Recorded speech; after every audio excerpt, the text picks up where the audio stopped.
let's talk about the new slate of Star Wars stuff and maybe a problem I'm seeing here. I feel like while I am excited for several of these properties, we got the Bad Batch, we got some anime stuff, we got Obi-Wan Kenobi, we got the Vader's High coming Republic back, books, which go way back into the past. Ahsoka, whatever Visions is, we don't know yet. Visions is going to be the anime series. Or no, not Visions, the other one. The one that we're like, we don't know what that is yet. Yeah. But it was, I know what you're talking about, but and we got Boba Fett coming, like, cool. It's all stuff I'm familiar with. Yeah.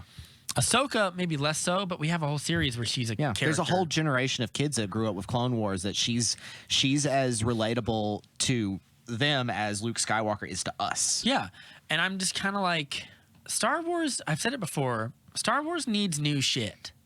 And I think I'm a little disappointed that we haven't had the chance to talk about something new from Star Wars. Like, I'm hoping that one of these things is going to be some show either set maybe in the same time period, but way off somewhere different in the galaxy, where it's a whole different ball of wax, or set way before the prequel period, where we can have whole new characters, whole new original stories. It can still be about, Jedis and Sith. I've always said 2 Sith Lords.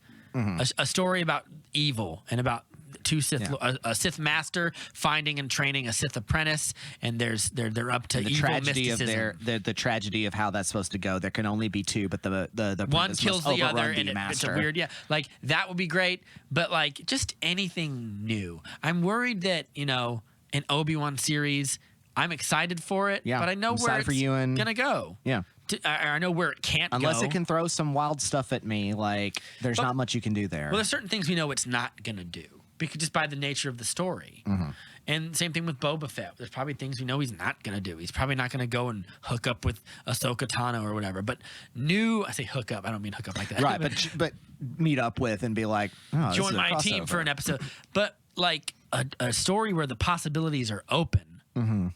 Excites me. Where there's again talking about the gravitational pull of the original series, where you're like, how much further from this can I get while still being in Star Wars? It feels like Star Wars is becoming what the MCU was, where now we have all these spin-offs, they're all interconnected, everyone will sort of commingle, but nothing new and truly unique is going to blossom, and that kind of worries me. For all its fault, the sequel trilogy was a swing, and they took some swings at some stuff. Some of it I liked, some of it I really liked, some of it I really didn't. But they took some swings, and I respect swings more than I respect like a carefully crafted universe where everything's connected. Like, I'm just worried that we're not going to get anything. It's going to get kind of familiar and stale and safe.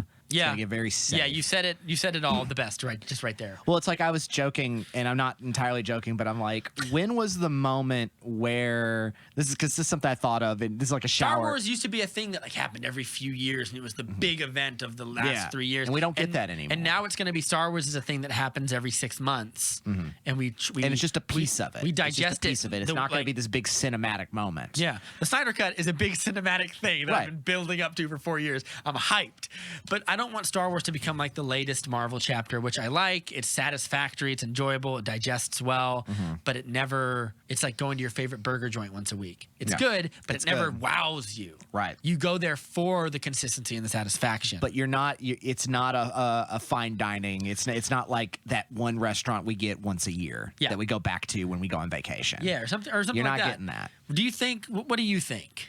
I think that I think that we're going to need time.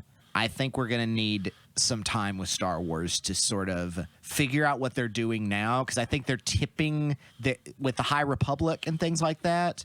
The High Republic should not, in my opinion, shouldn't be a book series. It should be a series. But it also could be the beginning of something. It could be the beginning of them saying, like, we are now going to take steps farther than we have before, away from comfortable from the material. Leaves me optimistic. That's going to require them aiming this new generation of Star Wars to a younger audience, because as we get further away from the original series in our memories, we're all getting older and more we're all crotchety. getting older, but the young generation is going to grow up with new things, and so they're going to be like, we can now safely leave a lot of these behind because there's an audience that's expecting it. There's going to be an audience, 10 years from now of young Star Wars fans who really are not going to care that much about Luke, Han, and Leia because that's not what they grew up with.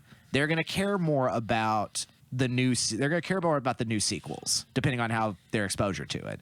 But mostly it's osmosis. So I don't want to think of it in terms of like a company categorizing it for an audience, but that's when you get to experiment. That's when you get to do things interesting, is when you work in the confines of the system. And I think that's what I'm concerned about or interested in is my fabled idea of episode 10. You're so close to just doing the 10th movie of the trilogy and set this way beyond. What it could be, I don't know. Maybe it's not for me to think about. Maybe it's not. My imagination can't come close to it. Yeah, the key is to set it far enough in the future that it can't have too much attachment to the past. Right. But just close enough to the past to where the seeds of what we've seen still matter. Yeah, because history is still through lines of things that have happened before. We still talk about historical figures now. It's not that it happened 200 years ago. We still talk about it. So you can't escape history. Huh. Both the prequels and the sequels are about the repercussions of history. Yeah. And so it's kind of like that's kind of works in Star Wars, in my opinion. Yeah.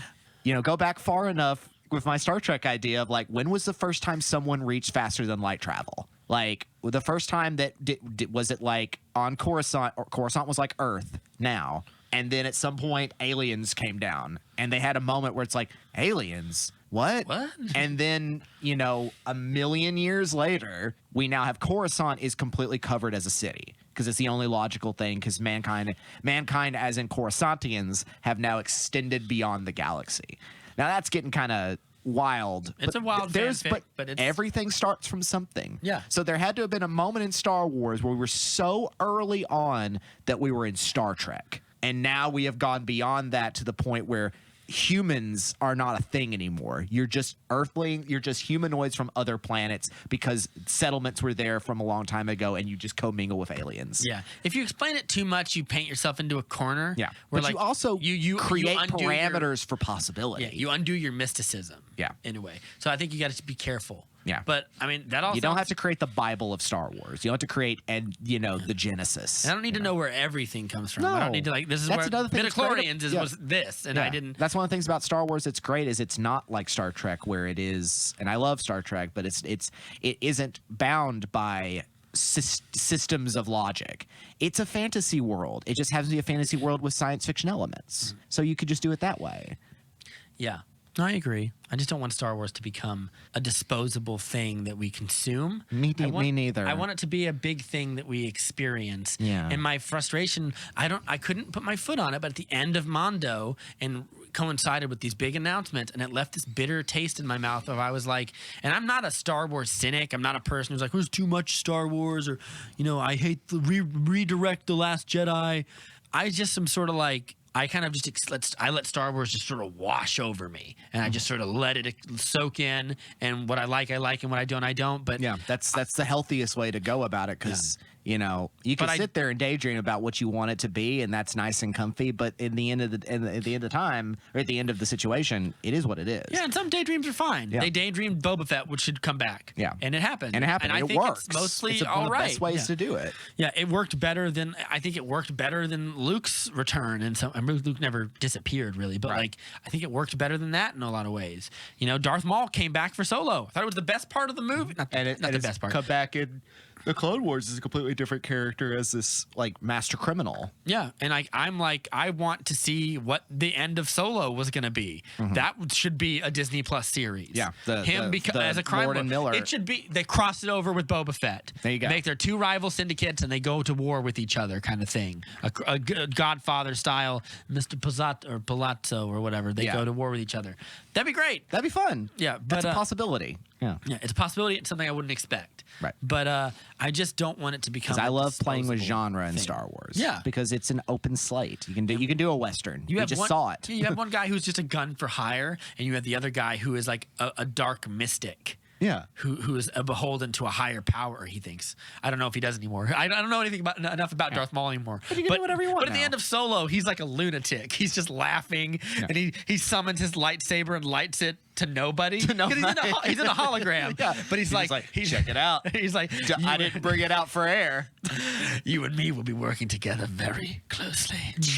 Come to me on Dathomir. Like, he has a layer. Like, that's cool. Or have that character, Kiara or whatever, forget the actress, Danny. Amelia Clark. Amelia Clark's character gets older and now is like a criminal mastermind herself, now has been raised into this, and you've introduced possibilities. These possibilities are now usable, like in the extent of this new extended universe you're creating. Yeah. So that is exciting to me. I am a bit of a nerd for things like that. Sure. But I totally understand what you're saying. Like, and I'm not Star saying it's Wars gonna is be not this. an event anymore. Like, Mandalorian is a very different flavor than when you first saw the trailer for Force Awakens. Sure. It's a different vibe altogether. Yeah, the first that trailer when Ryan was on here, we talked about the final trailer for Force Awakens with that big, like triumphant music. Not the one with Chewie, we're home, but it ends with like Kylo Ren marching towards Finn, and it cuts right before their lightsabers clash. It's this big, like, intense feeling. Yeah, and I was like, Star Wars used to be that. Now it's slowly morphing. It's because of kind of Disney owns it. It's morphing into this sort of formula that I'm very familiar with. And while the formula is occasionally inspiring and great, like in Civil War or an Endgame or a Winter Soldier or whatever, like, it can also be very rote and very boring, very predictable, and very unsurprising. Yeah. And I'm not saying it's going to be these things, but I'm saying, like, there is a part of me that is worried for that. And I don't know what I'm worried about necessarily, but I think we're worried about losing the magic. Yeah. Because I'm kind of concerned that it's going to end up.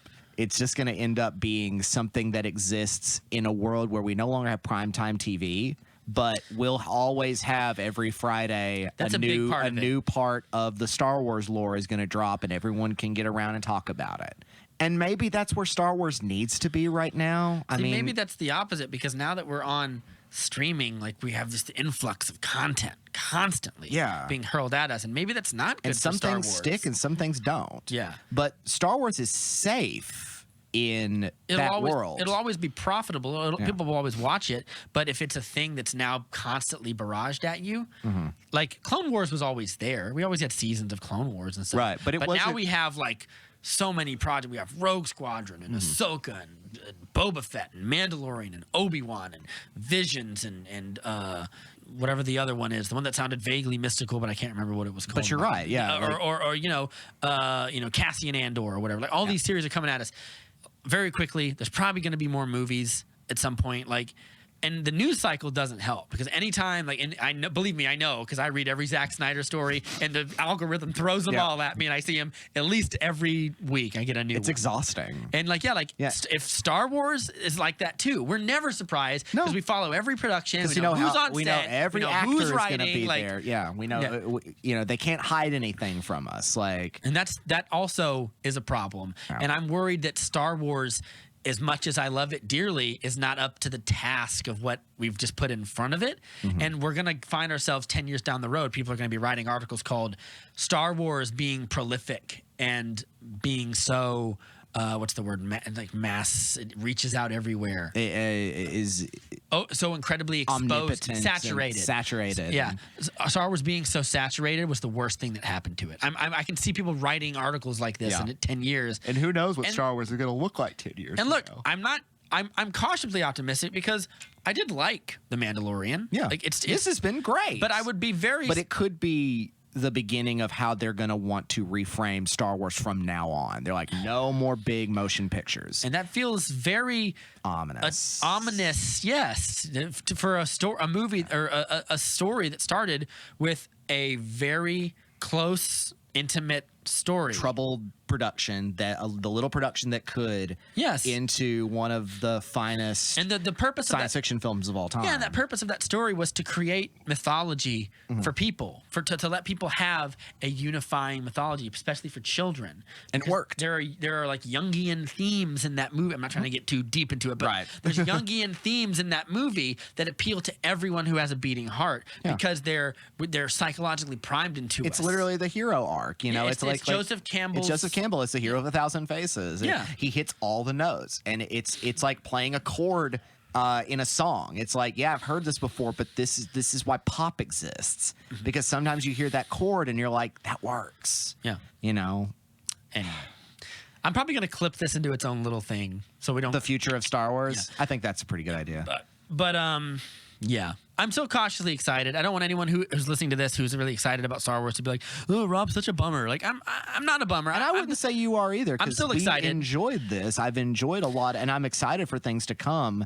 But I also know that this could be the death knell to Star Wars as I've known it. Yeah, it'll stop being a self-contained vision of one man and his space opera about mythology and fathers and sons and family and the culture and how it spreads mythology, and it will become kind of a corporate product. Yeah. And I'm worried. And Now, while granted, it's a corporate product with some really creative minds And look- operating within them. And look, but- Star Wars was always a populist film saga. Yeah. It's a big budget you with were a space fan- battles and explosions. Yeah. Like, they're action movies that the mass audience is meant to consume. Yeah. So I'm not upset at corporatism in that way. No, yeah, Star Wars has always been that. I mean, that's why all those books existed ad infinitum, is because that world continued on. Video games sold well, comic Yes. books. To go back to the patron saint of the podcast, Zack Snyder, he was in an interview and he says, "Look, someone asked him, why do you like superhero movies? Why do they keep existing?" And he goes,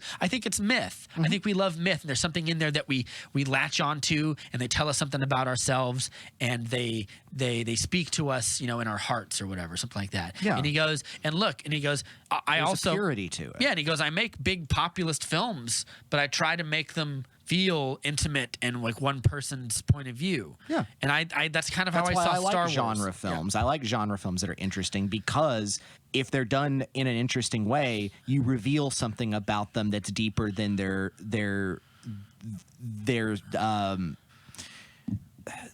cover. More than the sum of their parts. more than the sum of their parts, but also more than their veneer. There's something beyond the veneer. Yeah. Now, granted, we're pretty used to tearing the veneer apart, but Yeah, like I said, the news cycle does that for us in a Yeah. way. But and while I did everyone's a film critic now. Yeah. Oh, don't we have a podcast dedicated to it? Yeah. Well, look, I liked these 2 seasons, but I will say I've had enough fair share of gripes where I can see the problems that I've had with this series being translated over to other series, and in a less steady hand of someone like Jon Favreau, and in the hands of a more first-time showrunner or whatever, I can see it being like collapsing, sort of like the Marvel Netflix verse did, where it was like some good stuff, but But eventually it was all able mostly to get canned. I mean, we know that Charlie Cox is probably going to return and all that. Like, they're a part of this Marvel multiverse is, as I always predicted, we'll talk about this later, but in another episode. But I think this is how they're going to bring these characters back, is to be like, multiverse, new contract. yeah. And I definitely don't want Star Wars to get to a point where we're trying to retcon everything. Yeah, Because that would be just it- exhausting. And it feels like we've dipped our toe into this, and we did it before this. It was Solo. You got to Darth Maul, and then Rogue One. Yeah, Rogue One has some retcons in it in a way, and now we have Boba Fett's back, and he's gonna be a crime lord, and Luke shows up, and who is this baby Yoda? Like, and all in this little time period where we don't know anything about, and we're gonna start filling in all the dots of the empty spaces till there are no empty spaces, and that kind of worries me. Whereas I'd like to get back to what great storytelling is in the first place. Is you got an idea, you get some money behind it. It has a middle, and it ends until next time, if there is a next time. Yeah.